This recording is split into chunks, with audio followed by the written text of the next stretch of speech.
So just last this building. What are you going to do with the best building in the country? The Bank of Ireland wants the building, but they're in no hurry to put the last offer on the table because you can see how real estate property prices were dropping.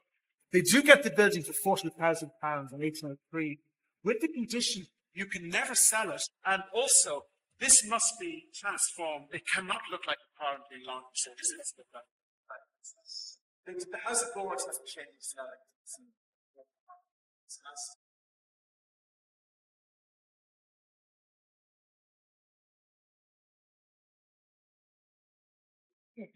In the current Parliament over in Leinster House, is there a delineation of Catholics and, as you said, liberal Protestant?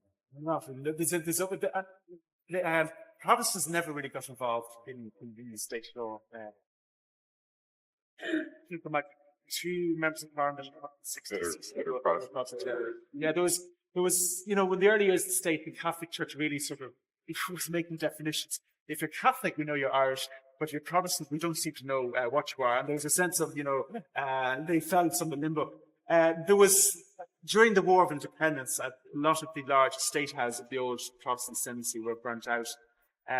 But, that was sort of almost dramatized because, not every Protestant had a large estate house. The majority would have lived in a city like Dublin, where they made up the bulk of the banking community, the legal families, and also a large working class population in the city as well, of Protestants.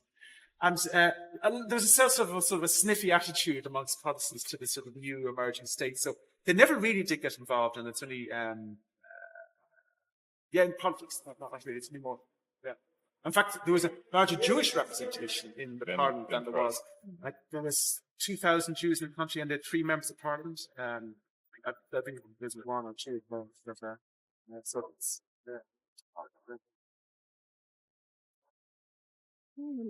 this movement of independence was far largely a Protestant law. Its leader, Charles Stuart Brunel, was a Protestant landlord, and he bring a lot of liberal Protestants with him.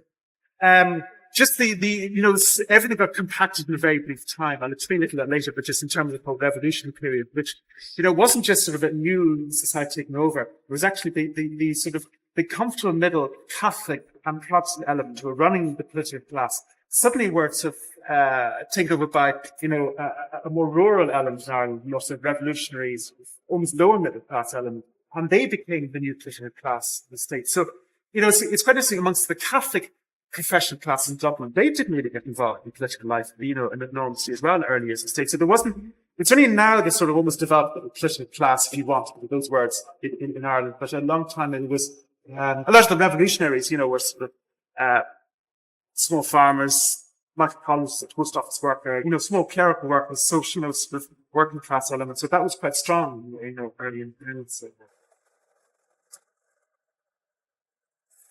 Let's head up towards. It's unfortunate that we're in the sun and it is not. Yeah.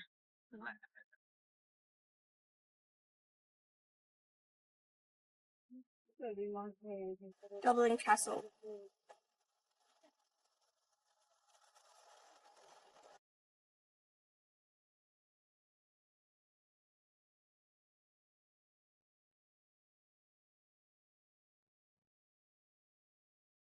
Norman Catholic in Ireland. And from the Catholic year, basically the colony was run from 1934 up to 1952. There's a great mix of buildings here. That's a church from the, at the bottom hill it's a 1960s tax office. Whereas actually it is the lowest point in Dublin. The two rivers of Dublin, the River Liffey that way. There's another river called the Pot that now goes underground. But they used to create a deep black pool there. And that's where the Vikings came up the River Liffey, turned left, anchored there, robbed the churches, and then later used this place as, was shelter. So we could create sort of an early harbour. And Dublin gets its name from that, the English name of Dublin. Dove, D-U-B-H, means dark or black. Linn, L-I-N-N, means cooler basin. So Dublin, which was Dublin. Mm-hmm. Now, we're just outside, when you go inside here, we enter what is the old medieval walls. So, you enter the old medieval town. But no medieval doors are left.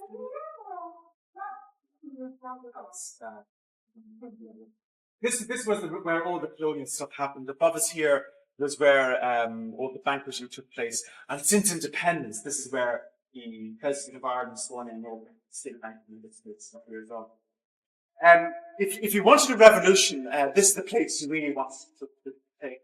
And at least Monday, 1916, they shoot dead first casualty of the rebellion, at least at the entrance. Now, as I said before, 100 years ago, Britain realised that it was losing its grip on Ireland. Not because, since Catholics are now allowed to sit in Parliament, it also means that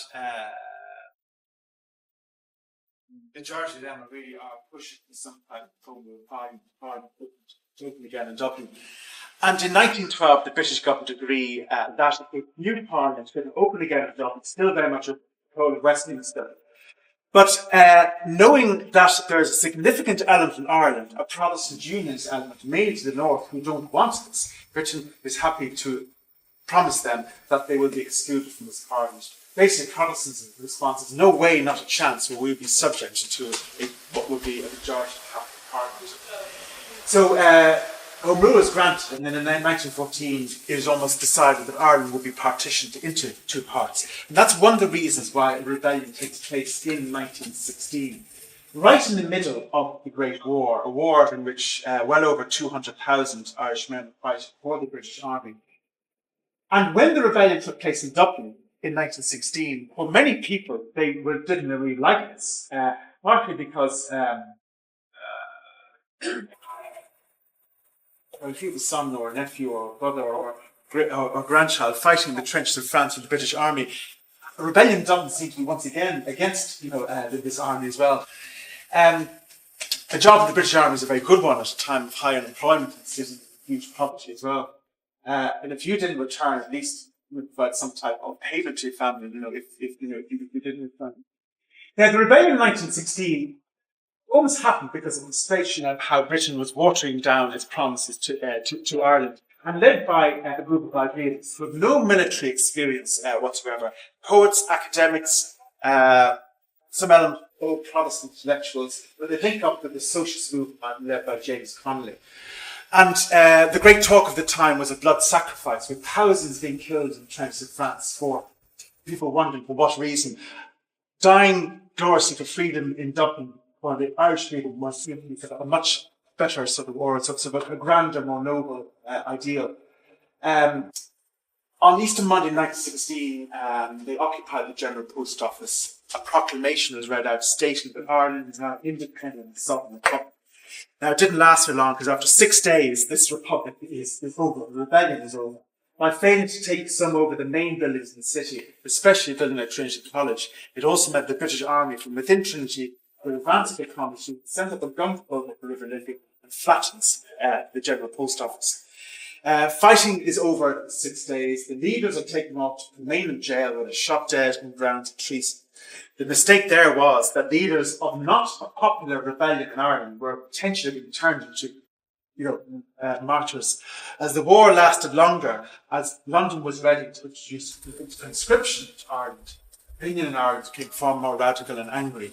And in 1918, a general election sees a new Republican Party for Sinn Féin clean up about 75% of the seats. Unionists win about